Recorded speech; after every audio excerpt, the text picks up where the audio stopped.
Joining us on Urban Debate this evening is Chhattisgarh Minister, Mr. T S Singh Deo. Thank you very much, sir, for speaking with us here on Mirror Now. It was an important day today. Two-day GST Council meeting in Chandigarh was concluded today. And one thing that a lot of people in the country were waiting to hear about was about the issue of compensation to states, which gets over on 30th of June, but that issue has remained inconclusive. How will you like to react, sir? Sad and unfortunate that the very important issue at this juncture was, so to say, stonewalled. It was not even discussed. It was not even taken up for discussion. This was the practically last but one day before the regime was to change. And it merited discussion. So that was sad that it was not discussed. And I am sure that every state, almost every state is affected by this. And if the logic of a growing revenue realization structure is in place, earlier it was around 1 lakh or below 1 lakh crores every year. Now it is around 140 every year. So compensation would not be required. So all the more reason why not have compensation. Those states who would be suffering on some account, they would be taken care of. The others could be, they would need to be compensated. So why not go ahead with that? That was one. Then I had also suggested that if you're not going to go in for this continued revenue protection structure, then change the tax sharing basis. You put it at 50-50 for CGST and SGST. In IGST, the states get almost nothing. They get whatever they get from the IGST component. Otherwise, the states are getting nothing, whereas they were getting revenue from the earlier VAT regime. So rationalize that. Make it 80-20. SGST 80%, CGST 20%, or 70-30. Make it like that. IGST would remain. We don't need to change that. For goods not being sold in a state, we would not like to stake any claim to that. So whatever devolution comes from the Finance Commission would be fair enough. But for goods which are being produced in a state, our land is being used, our water resources are being used, our mining resources are being used, our manpower is also being used, the pollution also is left behind within the state. So why not allow the states to have a larger share of the revenue of their natural resource? So that is why you need to rationalize, and that is why the existing tax structure is not fair if you remove compensation. Chhattisgarh, for example, has suffered in the full financial years what of happens the GST now, regime, sir, 18, 19, in this 19, particular 20, case, 20, because 21, this 22. matter has Yes. remained inconclusive. It was a contentious issue. The finance minister during the press conference did mention that at least 16 states spoke about the compensation issue, but then we don't know what happens to it next. Do you think that probably because GST compensation cess levy has been extended till March 2026, maybe that's the reason why, the protection that you were seeking for the states, the revenue protection in terms of compensation to states for another 5 years has not been considered? Yes, because the extension in the cess regime was for the loan that has been taken to service the gap between in the corona years. So that has been extended for that till it is paid back. The capital and the interest of the loan that the government of India has taken on behalf of the states rightly, eventually. So that is to be paid back from that. It has nothing to do with the protected regime, 14% revenue regime. It should have been there. They should have included that till things settle down. Mr. Deo, now what would it mean for a state like Chhattisgarh? You wanted 14% protected revenue provision to continue for at least 5 years. You just now also mentioned what you had written in the letter to the finance minister, that if this is not continued, then the formula can be tweaked a little in favor of the states.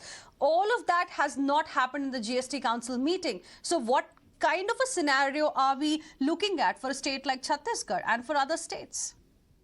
Uncertainty for sure. And we'll have to see things as they come. And it'll be very sad that if what the Supreme Court has directed in its decision, if things come to that, That is, to avoid that situation, one had suggested changing the rate of CGST and SGST sharing. Then you wouldn't need the states to impose any other taxation if they are suffering loss in revenue. And these states like Chhattisgarh, which came into existence for the prime reason that they had natural resources and they were suffering in development being part of the larger states, Chhattisgarh of Madhya Pradesh, Jharkhand of Bihar, Uttarakhand of Uttar Pradesh. This was exactly why those states were carved out of the larger states, that these states' resources would come in aid of the development of that particular geographical area as a new state. So that has not been taken into consideration. That is unfortunate. So what is going to be your next step on this particular issue? It is a sensitive issue. Our primary responsibility is towards our state within the federal structure. And we need resources to take forward our goals of capital expenditure, our goals for providing employment, our goals for investment in the social sector. So we cannot be stagnated or be forced to drop down. What will suffer? If we do not have incremental revenues, what is going to suffer? Eventually, you cannot cut down on salary and other fixed expenditures. So development work will suffer. You cannot stop the PDS, you cannot stop the Anganwadis, you cannot stop other social sector works. And if you do, then who's suffering? The citizens. If you stop development work, who's suffering? The citizens of the state. So that is why the regime, if it has to continue to stay in place, must take this in mind for each and every state of the country. It cannot be one state taken care of, some are doing well, some are not doing well, so it's okay. Others will catch up. That's not the way day-to-day affairs can run. Mr. Deo, overall, if we see the GST revenue collection, it has gone up and we are seeing new record almost on a monthly basis. Why is it that for states, the situation hasn't really improved even 5 years after the implementation of this biggest indirect tax reform in the country? You will have to look into what is happening, where collection is coming from. Is the collection coming from, let us say, iron and steel? Then Chhattisgarh, being a producer, manufacturing state of iron and steel, is it getting the revenue from the production of iron and steel? The overall picture of tax collection is there. Revenue coming in from sale of vehicles, for example. I'm just giving one or two very general examples. From cement, very general examples. You're going in for construction, you're going in for construction of roads, etc., where cement is being used. So are these collections based on that? If the collections are based on that, then the pool is getting the money, the GST revenue is showing, but what is it, the growth in revenue vis-a-vis the state? I mentioned that Chhattisgarh lost in 21-22 4,127 crores in just 10 items compared to the VAT regime that was there in 2016. Compared to 2016, 14% increment annually. What is Chhattisgarh losing today? On just 10 items, 4,127 crores. How do we expect Chhattisgarh to progress if you do not allow a fair revenue share on its own resources? Our coal, the royalty or the cess on that is being taken away by the government of India, and they are giving us 42% of that. On the VAT regime on coal, for example, the rate earlier was 5%. Today, GST is 5%. So what is Chhattisgarh getting? If the coal is being consumed in Chhattisgarh, then it is getting 71% of the 5%. Otherwise, it is getting only 21% of the 5%. So is that fair? It is unfair. And it will not continue. This regime will not continue if care is not taken about each and every individual state's requirement. Okay. Do you think rate rationalization can help the current situation? The decision, of course, on rate rationalization did not come up in the meeting today. It has been postponed. More time has been given to the group of ministers to submit the report. Do you think that can help in revenue? Not in revenue for states, but certainly it has to come. I think we would be probably the only country in the world which has 8 tax structures, 8 tax slabs, 0%, 1%, 2%, 5%, 12%, 18%, 28%, 28% plus cess. So we are probably the only country in the world which has 8 tax slabs. So it has to be rationalized to 2 or 3. That would streamline the return, filing of returns, etc. It will not reflect in the rational distribution of income to states because the consumption pattern will remain more or less the same. Okay. So now, on the other hand, for some goods, the GST rate has gone up. Do you think that was the right thing to do in a situation like we are in, where inflation is already burning a hole into people's savings? Monthly budgets have been disrupted because of high fuel prices and high inflation. That is where what you suggested earlier would come into place. If you rationalize the rates, you have lesser slabs. Then you can have, if some item today is being charged at 18%, it could be brought down to 16% or 15%. So exactly what I'm meaning. Some may increase, some will decrease. But rationalization. Are you suggesting rate rationalization should have happened first and then the exemptions probably should have gone? It should happen as soon as possible. I'm very clear of my view on that. That rate rationalization must not be delayed. Eventually, see who pays.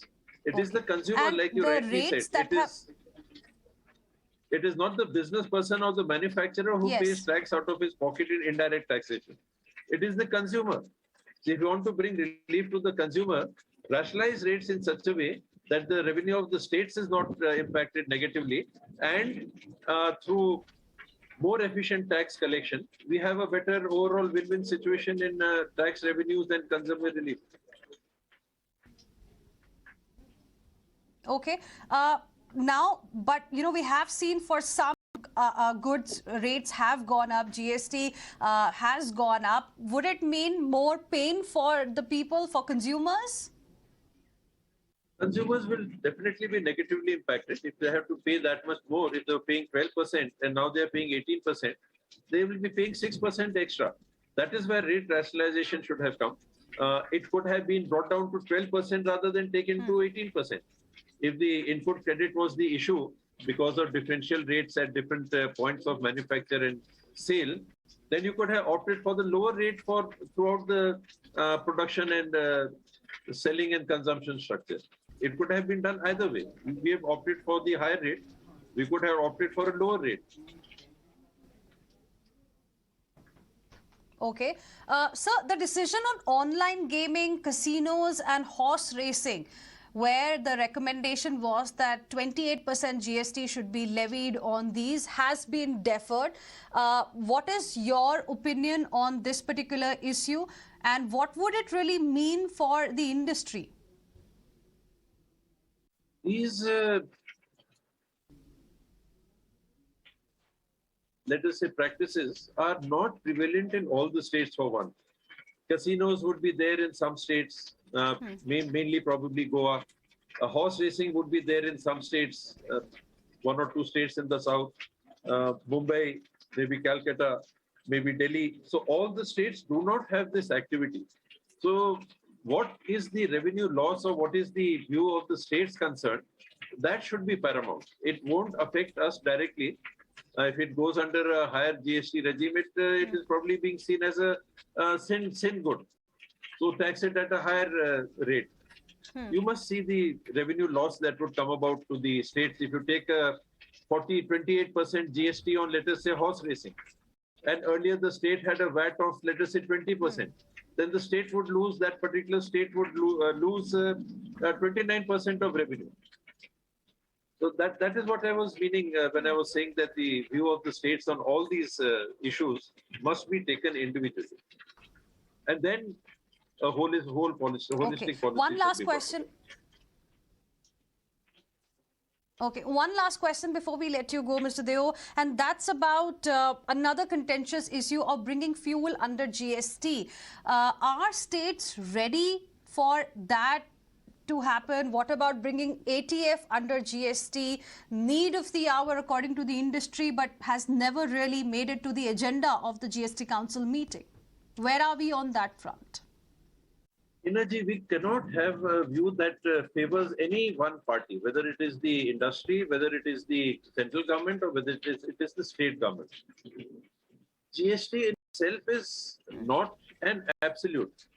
GST is simply a regime for tax collection. You run a family, you need income. You run a state, you need income. You're having a government, you need income to implement various schemes for the public benefit. So how are the means for doing good for the people going to be ensured unless you have finances with these governments, whether it is the state government, whether it is the union territory, or whether it is the central government? Industry comes in second. Industry should always come in second. What the industrialists probably are feeling, or those in these trades are feeling, that at a lower rate they would be selling more products, so they will be earning more revenue, etc., etc. So that is one part of the picture. What is the other part of the picture?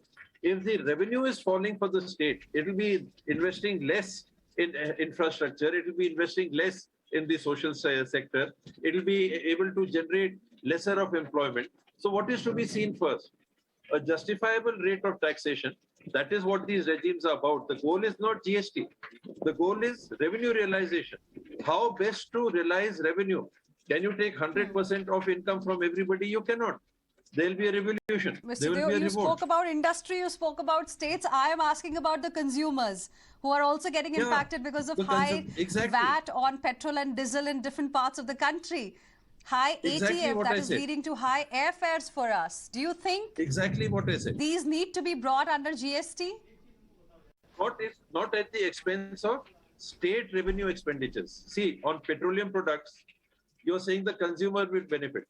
What is the state share in revenue realization? You have a regime where if the state government is levying 22-24% VAT, allow them to continue that same rate of taxation in the GST regime. There is no harm. But if the government of India is going to take a larger proportion of revenue from petroleum products, and the states are being asked to compromise by coming into the GST regime, then will it be fair? See, what is VAT? Consumption in the state. So consumption in the state, what are the taxes today? There is the excise tax, that there are cesses imposed by the government of India. There are other taxes imposed by the government of India. And then there is VAT imposed by the state government. And then there is the price that is paid by the consumer. So if you want the consumer to pay less, and you're asking the state governments who are compromised for revenue to drop their share of the revenue, whereas the government of India is getting a larger chunk of the revenue by taking away 29% of what was being made available to the states under the VAT regime. Is that fair? Is that proper? It is not. So exactly what I was trying to say, the manufacturer, the state government, the central government, as well as the consumer. You have to take the interest of all of them. You cannot tax, I mentioned 100% tax on people. There'll be a revolt. So similarly, if consumer needs to be given relief, then that same consumer will demand development from the government, employment from the government. So there must be a balance between all of this, and that is what should be reached about in a amicable and unified manner.